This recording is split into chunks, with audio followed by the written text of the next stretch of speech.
は鶏胸肉の照りマヨ炒めを作ります。こちら鶏の胸肉1枚、一口大に切っていきます。はい、次に調味料です。お酒大さじ2、みりん大さじ2、醤油大さじ2、砂糖大さじ1、にんにく小さじ1加えてよく混ぜておきます。はい、大さじ1のごま油をひいて鶏胸肉を中火で両面よく炒めていきます。はい、焼き色がついたら先ほどの調味料を加えてさらに炒めていきます。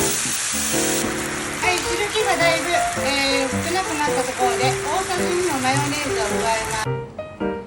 はい、これで完成です。